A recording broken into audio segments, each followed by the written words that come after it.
Hello and welcome to Mistakes Were Made. This is a channel that I created to document our family's progress with debt reduction and eventual elimination. And today's video, we are doing the recap for the first pay period in January. We do our budgeting based on pay period because that's just what works for us. And the timing of our paychecks makes breaking it up into two sections the most effective for us. I will warn you, you may hear some strange noises in the background. That is because the cats are out and about and playing around with who knows what on the floor. So please ignore those if they end up becoming a little bit louder and hearable, audible on the video. So we are looking right now at the calendar that I use to document essentially how our money flows. We do utilize our checking account and online and everything like that, of course, but I think we've found taking the time to actually write all of the transactions down, things like that, makes it much more tangible.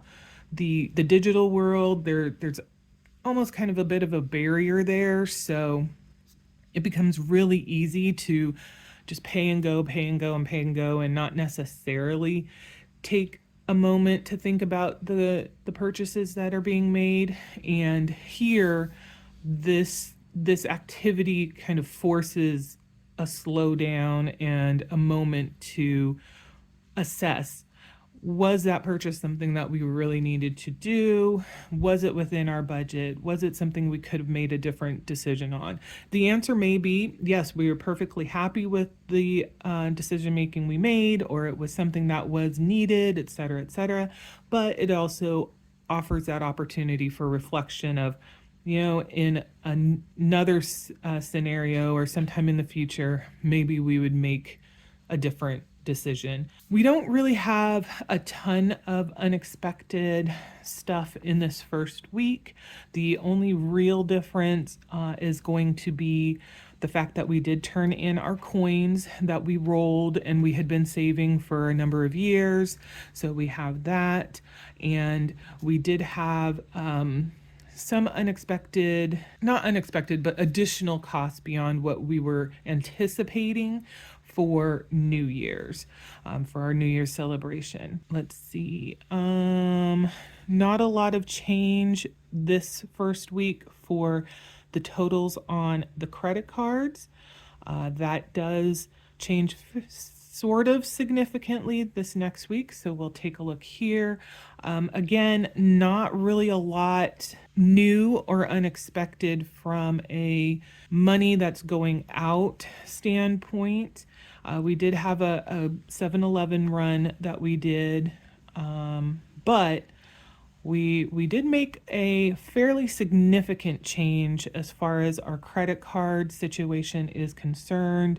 I think we'll come back to that after we run the numbers and compare to our budget with me. And we'll talk about that a little bit more. Now, the 15th, the banks were closed, so even though that's typically the end date of the first pay period, I'm kind of treating the 16th as part of that first pay period because everything was delayed because of the holiday. Now, the other piece I wanted to throw in there, and actually this is one of the reasons why this video and some of the other videos that we're going to be doing are going to be coming out a little bit late, is just like a lot of other places in the country, Oregon has enjoyed, I don't know that that's the right word, significant snow and ice storms, windstorms, all of that, which Oregon, especially in the area that I live in, is not known for weather like this. I mean, lately it seems to have been a little bit more often, so we probably need to start getting better at it. But a couple of inches of snow can certainly, if not shut down the city, slow it down significantly. And when you add in the ice, I think that the ice is really the big problem. We have a ton of hills in the area. It just makes everything a nightmare. And I have to say, I have never been more grateful that the job that I have currently, that I'm still at, is remote than I do when we have poor weather, because I cannot imagine having the stress of having to try and navigate the roads when the weather is poor, because we're just not used to it. I hate driving in snow. I don't care if it's nice and fluffy with no ice or anything to worry about. I hate it. I drive like an old grandma in the right hand lane, and if people want to blow past me, I'm like, be my guest. It takes me longer to get home, but it just makes me feel more comfortable. So, being able to work from home has been an incredible blessing during these last week and a half, and I'm actually filming this. What is today? Today's the 18th. So we are just starting to see a little bit of a thaw, but I have a feeling temperatures are going to dip down again this evening, and it's probably, some of it at least, is going to refreeze, which is not going to be great. The sort of downside is my partner has been home this entire time too, and I love him to death, but I also love our schedules and how they work and how we've gotten used to them. And so having him underfoot has been, pro and cons to that.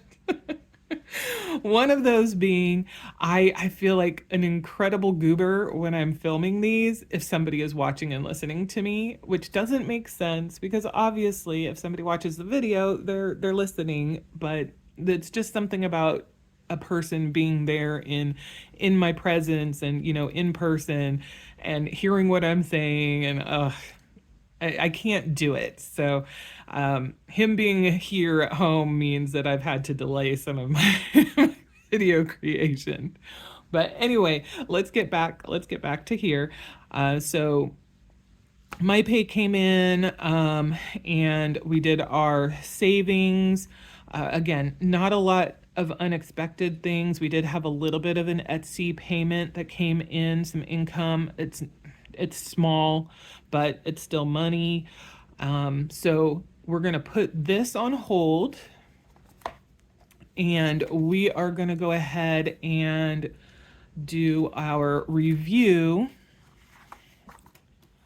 of our budget that we created. And there is a video on this as well if you want to check that out. So looking here, we were anticipating $3,849.36 total.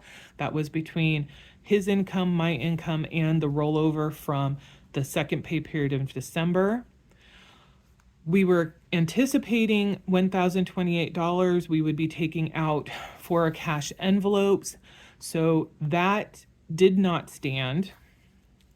Let me write down this info. Starting. We actually added $25 to two of the categories for our cash envelopes. So that actually bumped this up to $1,078. We'll just do CE for cash envelope. Down here, credit cards. The anticipation was going to be $575, $200 for Amazon, $100 for Citi, and $275 for US Bank. I don't know when I was initially putting these in what I did or why I did it, but I actually did $285 for the US Bank. So there's a discrepancy there, but, and this is where we'll pop this back real quick. We made a decision to try to eliminate some of the impact that interest was having on our ability to get forward and move forward on our credit cards. This is something that I would categorize as not necessarily scheduled for right now specifically, but it was something that we have been talking about and wanting to do. We were just looking for the correct opportunity or the right timing for it to happen. And we did find a credit card that had a 0% promo, and the timeline looked good, 21 months. Downside was the fee for doing the balance transfers is 5%, where I think typically you're looking at 3 or 4%.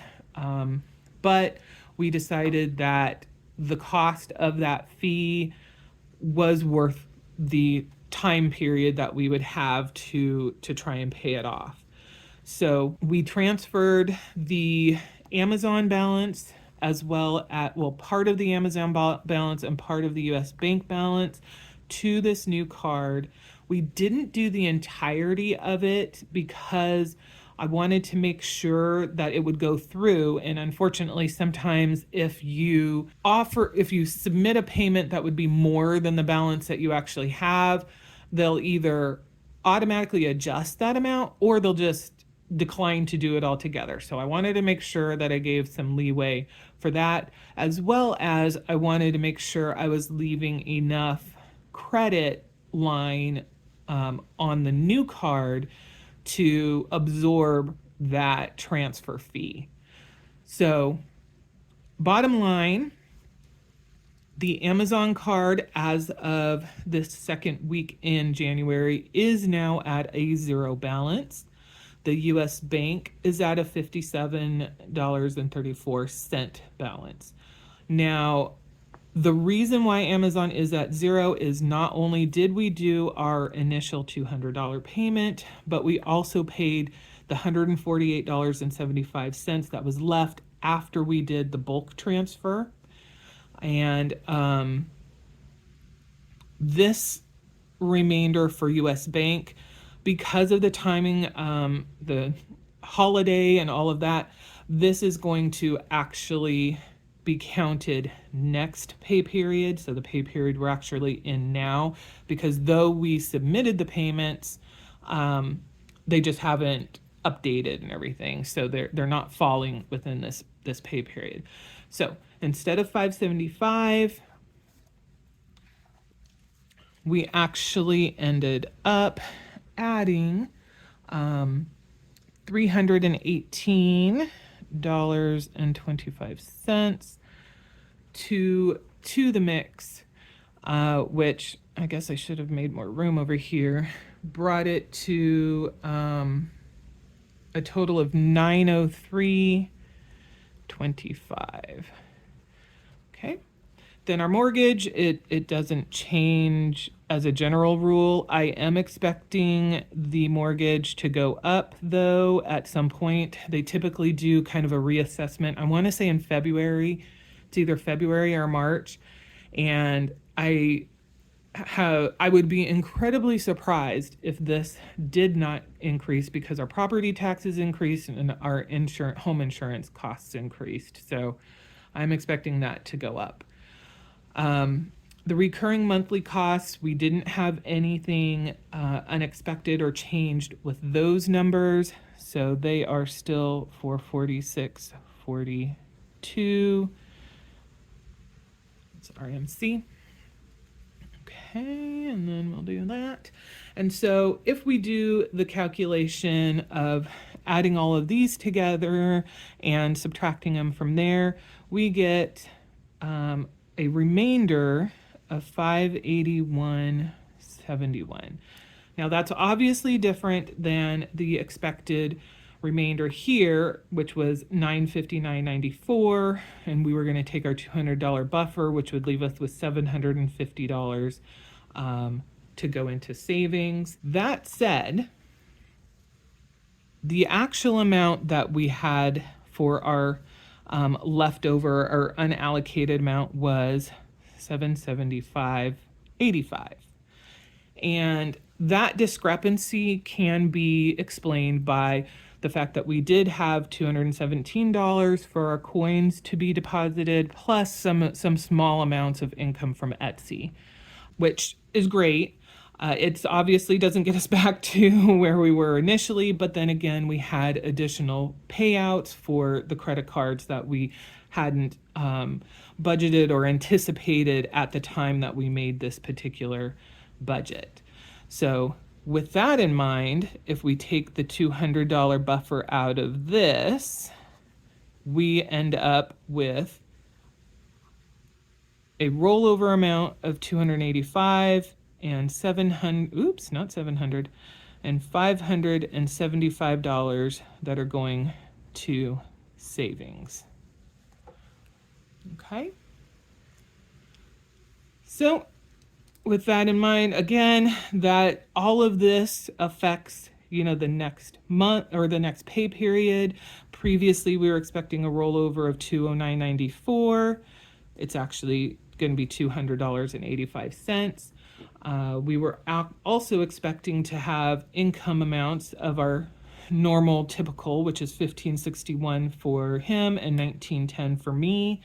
But he had a floating holiday that got attributed. So his is actually 1872.35, and I got a bonus, so mine ended up being 2216. So adding all of these, these three together, these start for this next pay period, which we are currently in, ends up being $4,273.36 instead of the $3,680.94. So a lot of stuff. If we come back to here, we will be showing a zero balance for US Bank. I think probably effective today. I think the payments have actually gone through already. Amazon is showing a zero balance. I am going to be monitoring these because I don't care what anybody says. I swear banks find a way to make as much money as they can. So even though these are paid off, we will see if it actually stays at zero when things cycle and that there isn't an additional interest charge that gets applied or something like that. I'm preparing for it. I don't see a reason why it should happen, but I don't know. You just never know. Bank of America, no change yet because that doesn't have a payment that applies until the second half. Citi did come down by $100, so it's at $73.25. It's a little bit ugly there. Discover as well, it doesn't get a payment until the second pay period. And this one will now be the only card that we have that does have an interest payment on it. Everything else that is still live should be at a 0%. Granted, promo, so we are going to have to be very careful about timing. But for now, we will be enjoying 0% interest on most of our credit cards. The new loan here, or not loan, but the new credit card here is at $13,639.50. Part of the additional credit card costs came in because even though there wasn't anything due for January for this new card, I decided to go ahead and make a payment. So we did, I want to say $169.50, kind of get this down to a nice round number.